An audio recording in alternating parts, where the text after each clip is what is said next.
घर पर सभी लोग डाइनिंग टेबल पर बैठे हैं। अंजलि ने अपनी पहली रसोई का खाना परोसा है। सब अपेक्षा के साथ एक एक और मुंह में डालते हैं और फिर उनके चेहरे पर अचानक विचित्र भाव आ जाते हैं। अरे बाप रे, ये क्या है? इतना मिर्च! मेरा मुंह तो जल गया। अरे पानी लाओ कोई, पानी। हाय मेरी दैया, इसे खाना कहते हैं या सजा? अंजलि की आंखों में आंसू भर आते हैं और वो वहीं फर्श पर बैठ जाती है। 6 महीने पहले की बात है। अंजलि अपने प्रेमी विकास के साथ शहर के एक बड़े पार्क में घूम रही है। दोनों काफी देर से घूम रहे हैं और अब थक गए हैं। विकास जी, अब तो मेरे पैरों में जान ही नहीं बची। कहीं बैठकर कुछ खा लेते हैं ना, मैं तो सुबह से भूखी हूँ। तुमने तो कहा था मेरे जन्मदिन पर अपने हाथों का कुछ स्पेशल बना कर लाओगी। लाई हो कुछ? मेरा दिल कब से धड़क रहा है तुम्हारे हाथ का खाना चखने के लिए। अरे हाय, मैं तो सुबह इतनी जल्दी में थी कि भूल ही गई। माफ करो ना प्लीज। ये तो तुम्हारा पुराना बहाना हो गया है। जानती हो कितने दिनों से मैं तुम्हारे हाथ का खाना खाने का सपना देख रहा हूँ। तुम हमेशा कहती हो कि तुम्हारा खाना तड़कता फड़कता होता है, लेकिन आज तक एक निवाला भी नहीं खिलाया। मेरे हाथ का खाना तो सिर्फ तारीफ के काबिल है। हमारे मोहल्ले में तो लोग कहते हैं कि अंजलि जी का खाना खाने के बाद स्वाद मुंह से जाता ही नहीं। इतना टेस्टी खाना बनाती हूँ मैं, सच में। तो फिर मुझे कब खिलाओगी अपने इस चर्चित हाथों का बना खाना? 3 साल हो गए हैं हमें साथ रहते हुए, एक बार भी नहीं चखाया। सब्र का फल मीठा होता है विकास जी। शादी के बाद रोज खाना मिलेगा। अभी क्यों इतनी जल्दी है? वादा रहा। शादी के बाद तुम्हारे हाथ का पहला खाना मैं ही खाऊंगा। सिर्फ तुम्हें ही नहीं, पूरे परिवार को ऐसा तड़कता फड़कता खाना खिलाऊंगी कि सब कहेंगे, वाह क्या बहू मिली है हमें। रिश्ता तय होने के बाद कमला और शीला आपस में बात कर रही हैं। प्रिया और अंजलि भी वहाँ मौजूद हैं। विकास के परिवार ने अंजलि के घर पर मिठाई और सामान लेकर पहली बार चुनरी देने का कार्यक्रम रखा है। शीला जी, आज तो मैं आपसे कुछ खास मांगने आई हूँ।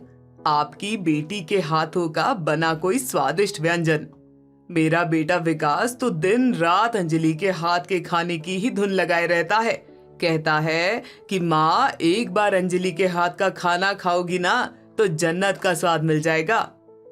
अरे वो दरअसल कमला जी। हाँ माँ जी, मैं ऐसा तड़कता फड़कता खाना बनाती हूँ कि खाने वाले खाते ही रह जाते हैं। मेरे हाथों में जादू है, जादू। एक बार चखेंगे तो बस खाते ही रह जाएंगे आप। अंजू, तू पागल हो गई है क्या? इतना बड़ा झूठ! तुझे तो मैगी बनाना भी नहीं आता। आग लगा दिया था तूने पिछली बार किचन में। चुप कर। तू मेरी दोस्त है या दुश्मन? इस वक्त मेरा साथ दे। अगर सच बताऊंगी तो सारा रिश्ता चौपट हो जाएगा। विकास मुझसे प्यार करता है। शादी के बाद सब सीख लूंगी ना। वाह बेटी, कितने खुशकिस्मत है हम। ऐसी बहू कहाँ मिलती है भला। हमारे घर में तो सभी लोग खाने के दीवाने हैं। विकास के पिताजी तो खाने के मामले में इतने नखरेबाज हैं कि साधारण खाना देखकर तो मुंह ही फेर लेते हैं। आप बिल्कुल भी चिंता मत कीजिए माँ जी। मैं आपके घर का नाम ऐसा रोशन करूंगी कि लोग मिसाल दिया करेंगे। मेरे हाथ का खाना खाकर आप सब मुझे आशीर्वाद देंगे। तभी राजेंद्र अपनी गंभीर आवाज में बोलते हुए प्रवेश करते हैं। अरे कहाँ है मेरी होने वाली बहू? अरे वाह, तो ये है वो हुनरमंद लड़की जिसके बारे में विकास दिन रात बात करता रहता है। राजेंद्र अंजलि के पास आकर उसके सिर पर हाथ रखते हैं। बेटी, हमारे खानदान में रसोई की कला को बहुत सम्मान दिया जाता है। मेरी माँ यानी विकास की दादी राजस्थान के एक नामी घराने की थी। उनके हाथ का खाना राजा महाराजा भी चखने आते थे और आज तुम उनकी परंपरा को आगे बढ़ाओगी। हमारे परिवार की इज्जत तुम्हारे हाथों में है बेटी। जी पिताजी, मैं आपको निराश नहीं करूंगी। बेटी, ये तू क्या कह रही है? माँ सब ठीक हो जाएगा, आप बस मुझ पर भरोसा रखिए। तूने अपने लिए बहुत बड़ा संकट मोल ले लिया है अंजू, अब क्या करेगी तू? पता नहीं प्रिया, पता नहीं, लेकिन अब तो कोई रास्ता भी नहीं है पीछे मुड़ने का। सभी मुस्कुरा रहे हैं, लेकिन अंजलि के चेहरे पर घोर चिंता और भय की लकीरें साफ दिख रही हैं। उसके माथे पर पसीने की बूंदें चमक रही हैं। शादी के अगले दिन सुबह पूजा अंजलि के कमरे का दरवाजा जोर से खटखटाती है। भाभी जल्दी उठो, आज आपकी पहली रसोई का दिन है। माँ ने तो पूरे मोहल्ले को बुला लिया है। पहली रसोई आज ही? हाँ भाभी, यही तो रिवाज है। माँ ने तो सबको बता दिया है कि उनकी बहू कितना अच्छा खाना बनाती है। जल्दी तैयार हो जाओ। लेकिन इतने सारे लोगों के लिए मैं अकेले कैसे बनाऊंगी? मुझे थोड़ा वक्त तो दो। क्या हुआ भाभी, आप तो कह रही थी कि आपके हाथ का खाना तड़कता फड़कता होता है। अब दिखाओ अपना हुनर। माँ बुला रही है, मैं जा रही हूँ। पूजा के जाने के बाद अंजलि बेहद परेशान हो जाती है। वो नहाकर रसोई में पहुंचती है और खुद से बात करने लगती है। अब क्या करूं? मुझे लगा था कि कोई मदद करेगा, लेकिन यहाँ तो सब मेरा टेस्ट ले रहे हैं। अगर मैं फेल हो गई तो? हे भगवान, बचा लो मुझे। तभी प्रिया रसोई में आती है। क्या हुआ अंजू, इतनी डरी हुई क्यों है? प्रिया, तू तो जानती है ना कि मुझे खाना बनाना नहीं आता। अब मैं क्या करूं? इतने सारे लोग आ रहे हैं। अरे डर मत, मैं हूं ना। चल, मैं तुझे बताती हूँ कैसे बनाना है, कोई नहीं देखेगा। सच में तू मेरी मदद करेगी? प्रिया और अंजलि दोनों मिलकर खाना बनाने लगती हैं, लेकिन अंजलि घबराहट में हर चीज गड़बड़ कर देती है। नमक की जगह चीनी, मिर्च की जगह हल्दी, हर जगह गलतियां ही गलतियां होती रहती हैं। सभी मेहमान डाइनिंग टेबल पर बैठे हैं। अंजलि ने दाल चावल और हलवा बनाया है। सबके सामने खाना परोसा जाता है। आए हाय, ये क्या है? इसमें तो सिर्फ नमक और मिर्च ही है। मेरा तो पूरा मुंह ही जल गया। अंजलि बेटा, ये क्या बनाया है तुमने? तुम तो कह रही थी कि तुम्हारे हाथ का खाना बहुत स्वादिष्ट होता है। वाह भाभी, आपने तो कमाल कर दिया। मुझे तो लगता था कि दुनिया में सबसे बुरा खाना मैं बनाती हूँ, पर आपने तो मुझे भी पीछे छोड़ दिया। धन्यवाद भाभी, अब माँ मुझे कभी नहीं डांटेगी। मुझे माफ कर दीजिए, मैंने झूठ बोला था। मुझे खाना बनाना नहीं आता। विकास ने पूछा था कि मैं अच्छा खाना बनाती हूँ और मैंने हाँ कह दिया। मुझे नहीं पता था कि ये बात इतनी बड़ी हो जाएगी। पूरा कमरा सन्नाटे में डूब जाता है। सभी अंजलि को देख रहे होते हैं। तुमने मुझसे झूठ क्यों बोला अंजू? मैं तुमसे प्यार तुम्हारे खाने के लिए थोड़ी ही करता था। ये क्या मजाक है? हमारे घर की इज्जत का सवाल है। पूरे मोहल्ले को बुलाया था हमने। तभी प्रिया खड़ी होती है। चाचा जी माफ कीजिए, लेकिन ये गलती सिर्फ अंजलि की नहीं है। आप सभी ने उस पर इतना दबाव बना दिया कि उसे झूठ बोलना पड़ा। एक लड़की को सिर्फ खाना बनाने के लिए ही क्यों परखा जाता है? प्रिया ठीक कह रही है। अरे भाई, हमारे घर में कौन अच्छा खाना बनाता है? मैं खुद भी तो आज तक ऐसे वैसे खाना पकाते आई हूँ। कमला अंजलि के पास जाकर उसे गले लगा लेती है। बेटी रो मत, हम सब भी तो कहीं ना कहीं झूठ बोलते हैं। खाना तो सीखा जा सकता है, पर अच्छा इंसान बनना बहुत मुश्किल है। तुम दिल की बहुत अच्छी हो, बस यही काफी है। आप मुझसे नाराज नहीं है ना माँ जी? बेटी, हम कैसे नाराज हो सकते हैं? तुमने हमें जिंदगी का एक अच्छा सबक सिखाया है। ईमानदारी और सच्चाई से बढ़कर कोई पकवान नहीं होता। अंजू, चलो मैं तुम्हें खाना बनाना सिखलाऊंगा।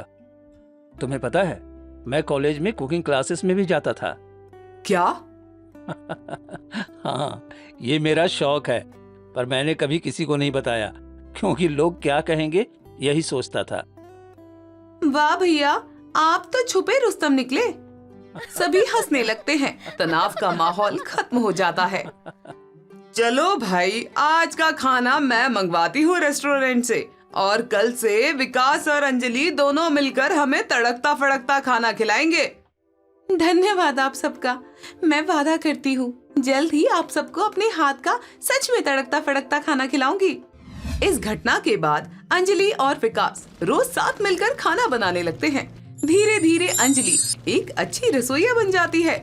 उसके हाथ का खाना सचमुच तड़कता फड़कता हो जाता है। आज नारायण दास बहुत व्यस्त हैं। आज उनकी प्यारी बेटी सोमिया को देखने लड़के वाले आने वाले हैं, इसलिए नारायण दास जी अपने होने वाले समधी के लिए कुछ मिठाइयाँ लेने बाजार गए हुए थे। तभी अचानक से कीचड़ उछलकर नारायण दास के ऊपर आकर तभी गुस्से में नारायण दास बोलता है, अबे ओ अंधे, कार में क्या बैठ गया तू? खुद को कहीं का राजा महाराजा समझने लगा है क्या? दम है तो बाहर निकल। हाँ, क्या बात हो गई? क्यों ऐसे चिल्ला रहा है?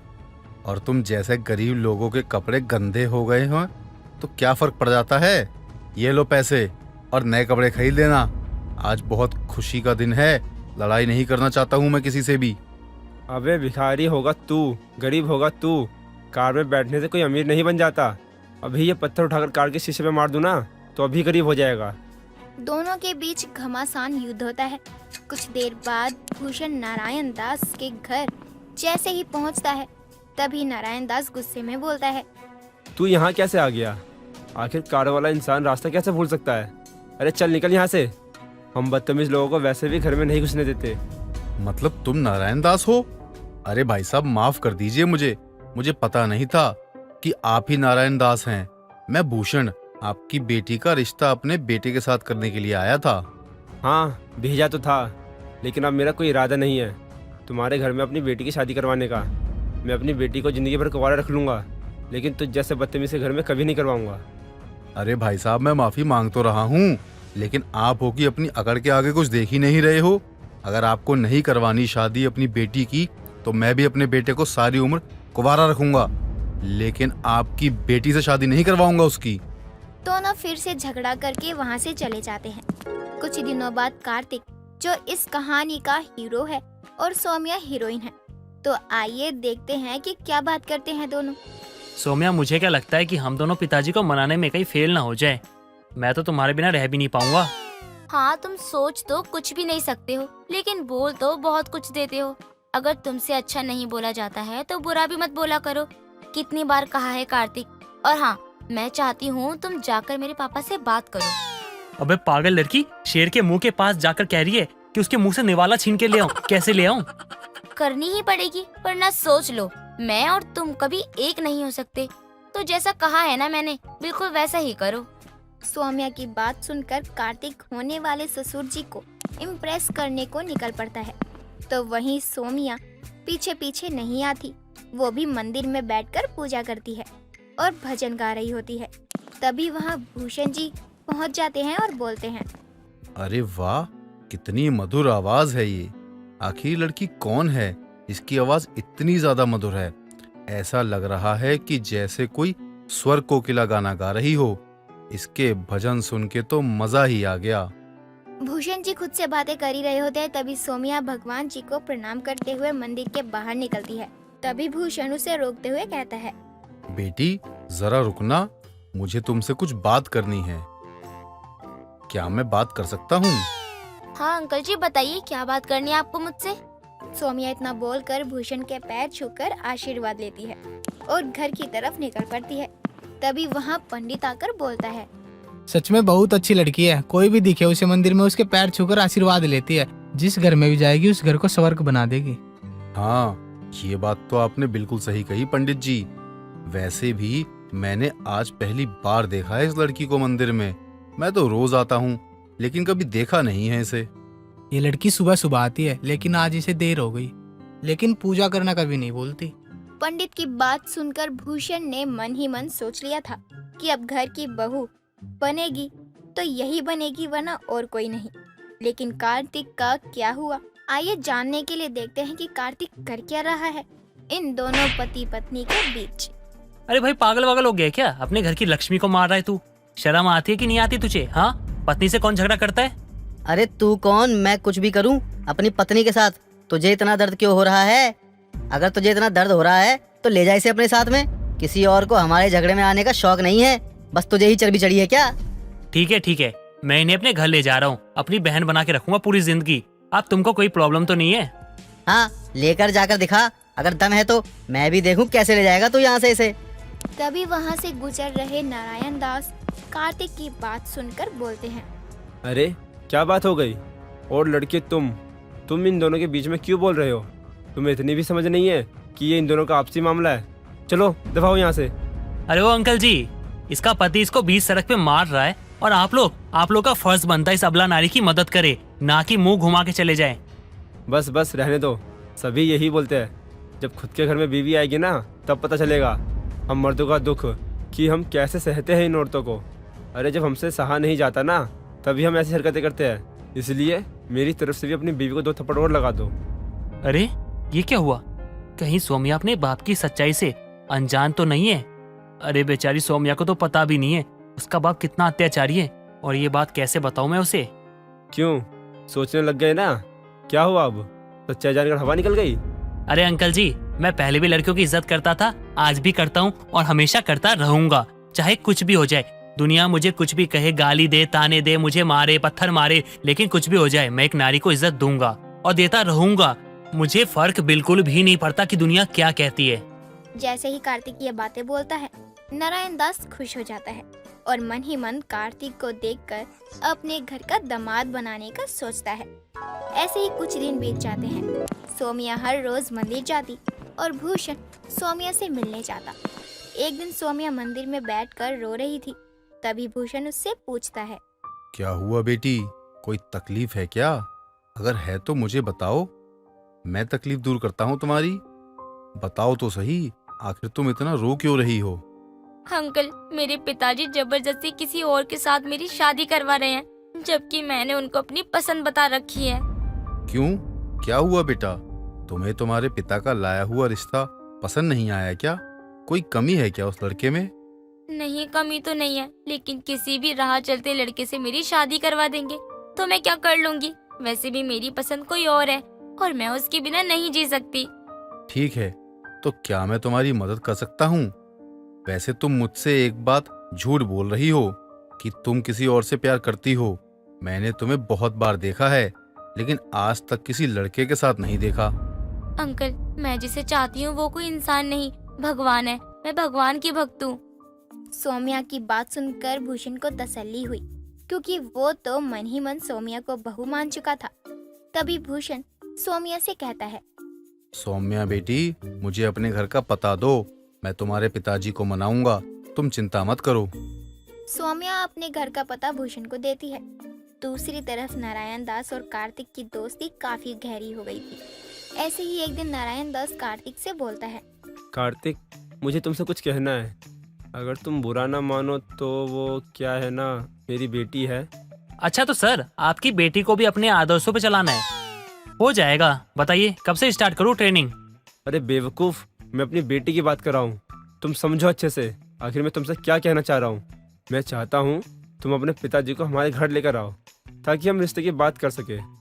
क्या? मेरे रिश्ते की या पिताजी के रिश्ते की?